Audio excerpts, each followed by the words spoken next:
We have gathered again to look at our work and the things that we have done over the month.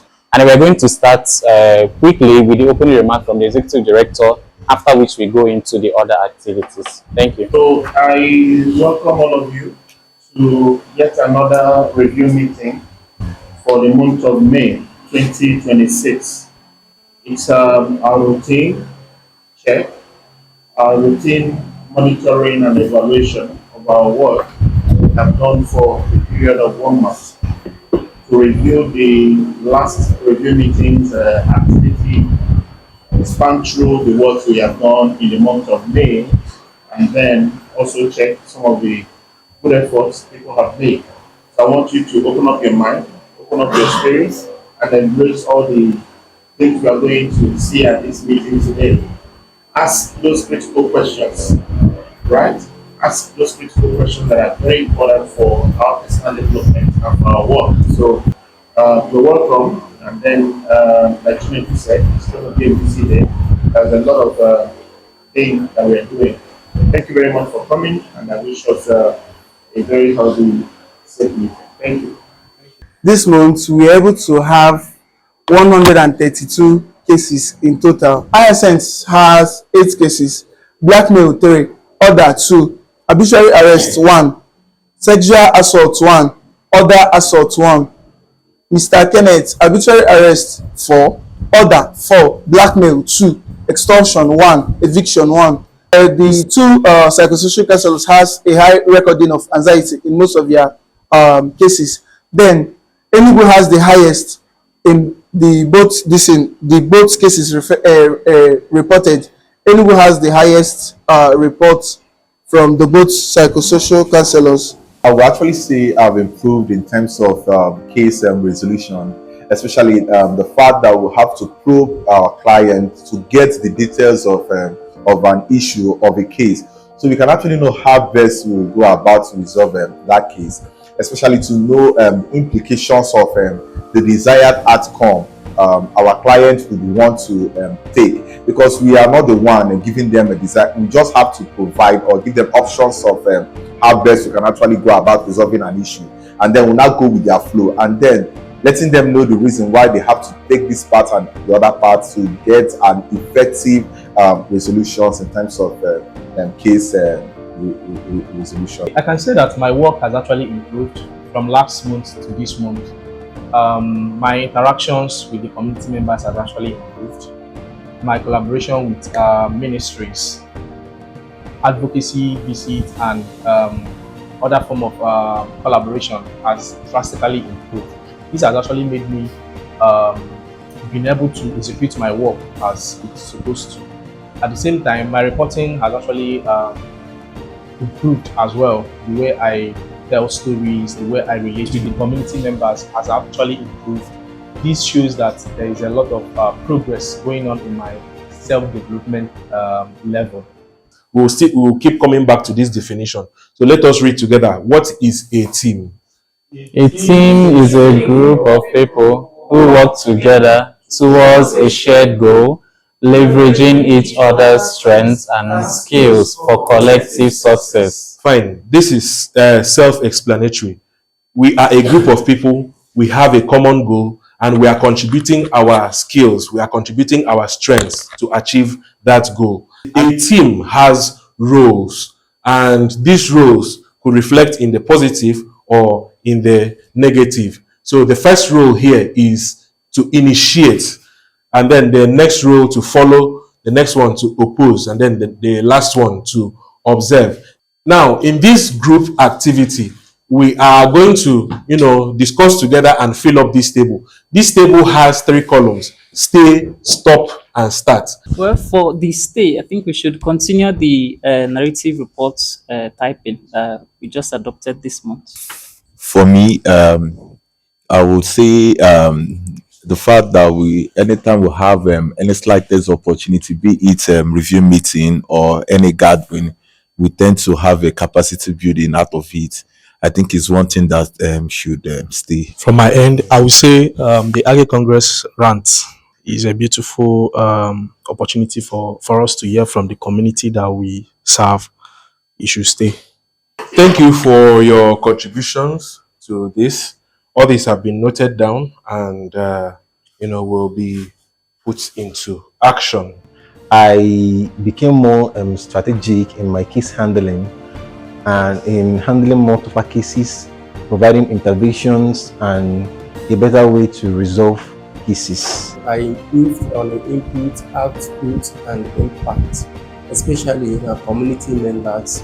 I have to give them listening ear whenever I'm handling their cases, because most of the times when you don't give them listening ear, you cannot get exact what the problem is, what they are passing through. So you need to cool down and give them a listening ear. Don't be in a rush. Don't try to make it difficult for them.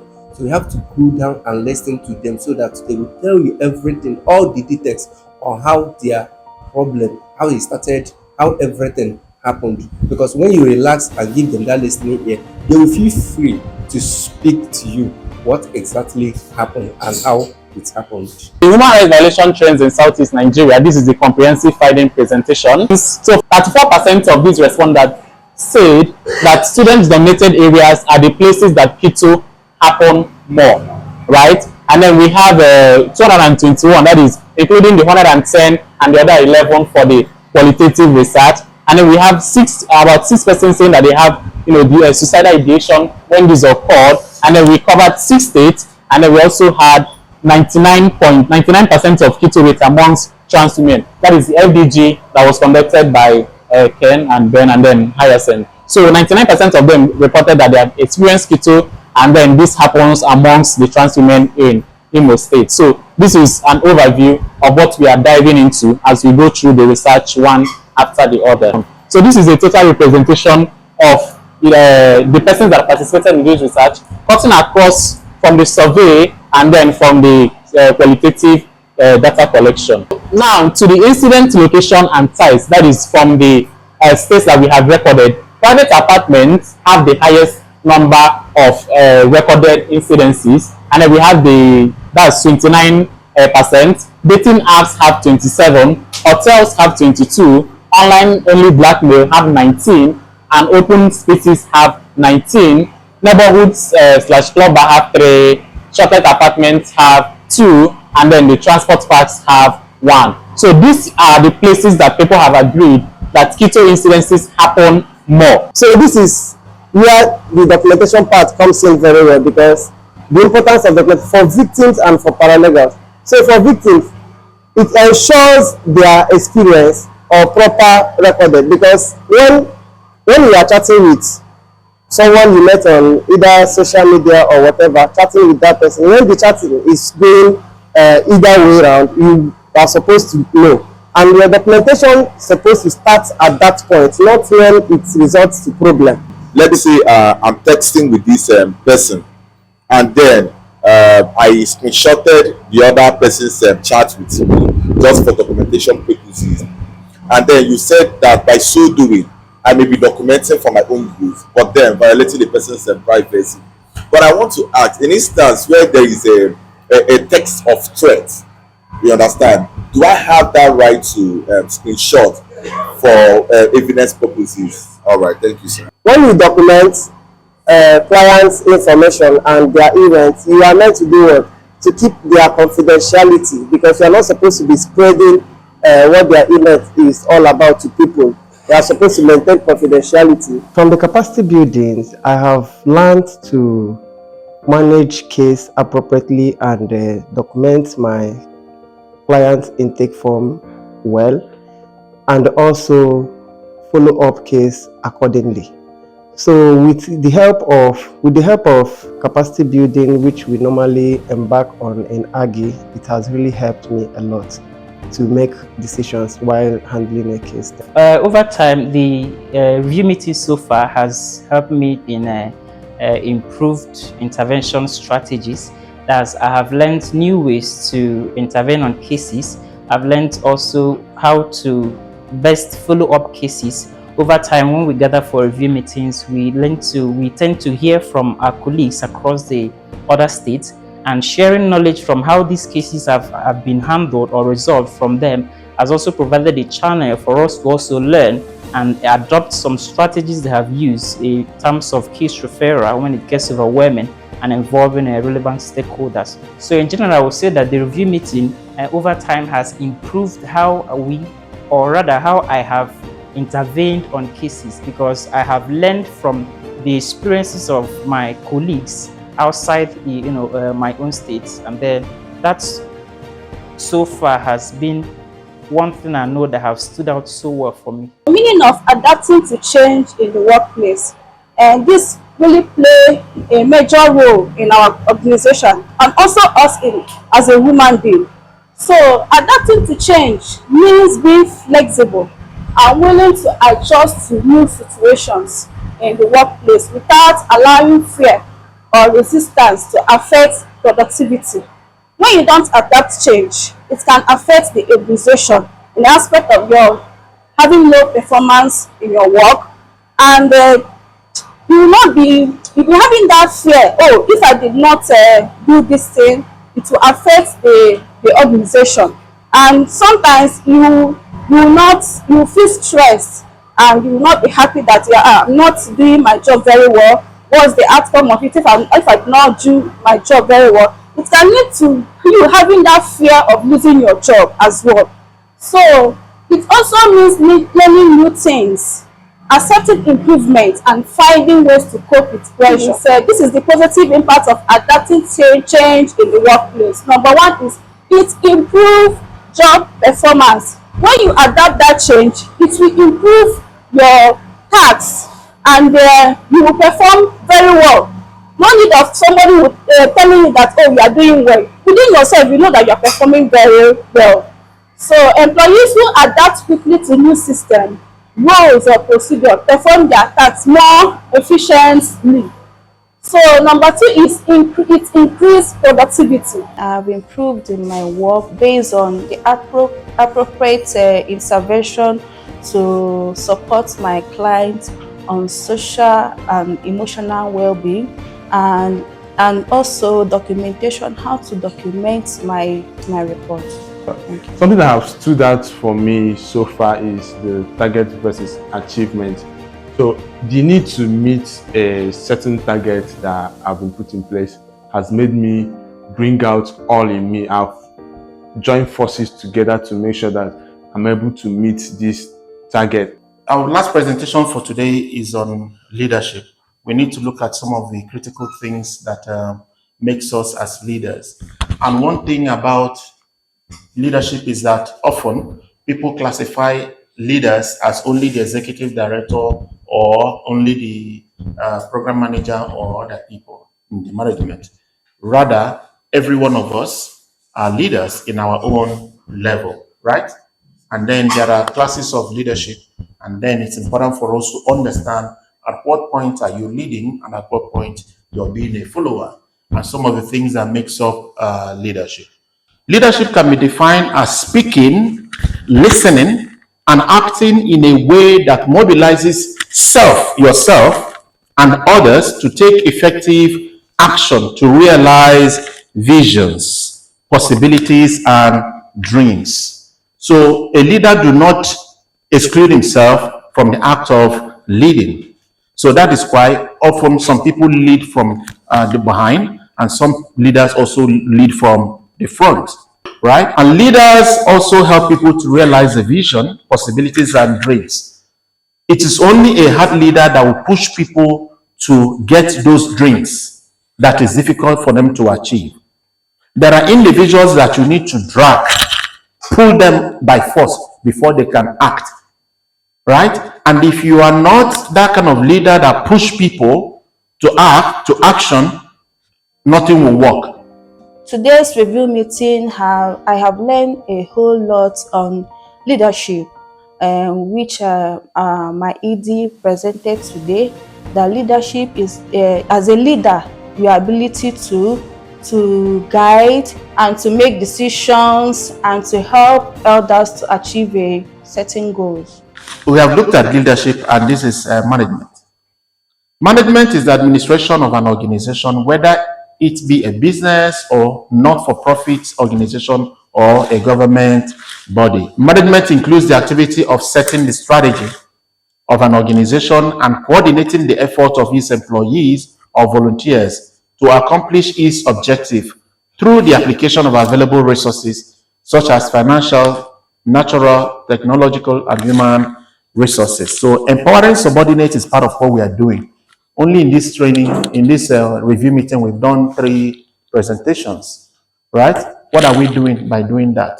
Empowering you. We want you to become, and it's not just myself or Chinedu that is doing that. We want everybody to be developing themselves. Are we getting it? Yes, sir. So with that, everybody grows simultaneously, except those who are adamant to change, right? But if you want to improve, then you have a platform to improve. This is a green area for you to develop yourself. These are the types and styles of leadership. We have authoritarian leader, we have paternalistic leader, we have the know-it-all leader, and then we have manipulative leader. We didn't condemn any of the styles or types, but there are pros and cons for each of the patterns, right? So we are not saying that either of those are bad. It's not every pattern that works across the room. You understand? Today's review meeting is quite exhilarating. I think the fact that I learned something about adapting to change, and then the fact that I learned also that change is actually being adapted to change, is being flexible with whatever comes your way. In terms of, let's take for instance, you are told to relocate from your place of primary assignment to another place. All you have to do is just to go over there. At least you don't know what that new place holds for you in terms of capacity building and all of those things. So it's a lot for me today. I think that was basically my take home for today's review. Thank you. Today was an interesting day. I got to learn a lot of things I have never heard before. One is change. I got to know that change is unavoidably for anyone working in the development space. You need to keep on improving yourself to do better. Organizations should also be able to find solutions to the issues they have on ground. There's also a need for technically driven level of improvement among volunteers and staffs of every organization, as we already in the digital world, whereby a lot of things are being done digitally. This also enables us to do our work very easy. I learned something on documentation, especially when it comes to cases. You need to document your case at the field there where you are doing your interview with your client. So it's not something you say, okay, I will do it later after I will document. We leave all these things. That is one of the challenges documentations face, because you are not a computer. So you need to be documenting whatever your interview your client here at the field. Because our executive director used to say, any work that is not documented is not done at all. Today's review meeting was a very impactful one. Our supervisor had talked about a research that we carried out about human rights violation and trends, discrimination happening around the Southeast, and knowing the keto zones across various states. And we're looking forward on the day we're going to present this research to the community we serve. I also got to learn about styles of leadership. I got to learn there is democracy leader, there is also an authoritative leader. And out of all this leadership, it depends on the kind of people you are leading, which makes, it depends on the type of people you are leading. This also make you know the kind of style of leadership you have to apply. In today's review meeting, my take home is on the topic change. I got to learn about change, that change is unavoidable, and the positive and the negative impact of change, which is on the positive aspect, it increases productivity, and also on the negative aspect, fear of losing your job. Today, what stood out for me in this review meeting, after the corrections of last month, I noticed a very big change, which there was no correction in my work. And secondly, I learned about leadership by our executive director, where he told us that a leader is one who influences and guides individuals to achieve a common goal. Having gained all this knowledge, I believe that going forward, my work will be more productive and effective. Well, today, a lot of things were actually presented, but part of the things that stood out well for me was the presentation on adapting to changes in workplace. You see, most times it's important that we understand that these things are not really something we have right over. Rather, we have to put ourselves in that position where where we are flexible enough to adapt to changes rather than being so repulsive and rebellious. You are willing to adapt and follow instructions. You know, you can be working at a place and then there is a need for changes. You shouldn't, have that mindset that no, this should be this way or how you met it. You should have this mindset that no, since the notion for change is here, you should also fix yourself in that place where you are able to do what the new law says. Today, something that really stood out is when we had a presentation around team building. Yeah, it's something our boss has taught us earlier before, but then today we were able to share among ourselves our different ideas. We had to team build to actually make the presentation fun for us and contribute our personal opinion without fear of being judged. We've come to the end of our meeting and I am particularly excited for all the activities we were able to carry out today. So I'm particularly excited about some of the presentations we made on the leadership styles and how it also affects us as people, recognizing that at each level we are leaders and then we are expected to act right, and for the people that we are leading to also see reasons why they should follow us in a very positive manner. So we've come to the end of the meeting and we hope to see improvements in the way that people report their work, how they carry themselves, noting the fact that, how people that work with us carry themselves also reflects how the organization is also, within inside. And then we recognize this fact and then we expect that our colleagues are acting right in the field and then everything is happening the way they should. So it was a very busy day, I must say. We had up to 6 presentations from our counselor, paralegal, Mr. Samuel, from I myself on the research that we carried out, and then we've come to the end of research, and then the action point for us in this meeting is for us to go back to the community and look for a particular date when we are going to air this research for everybody to see. So I'm excited for that and I look forward to all the excitement that is going to take place. So thank you guys for watching our documentary this month, and then we look forward to seeing you guys in our next review meeting in June 2026. Bye.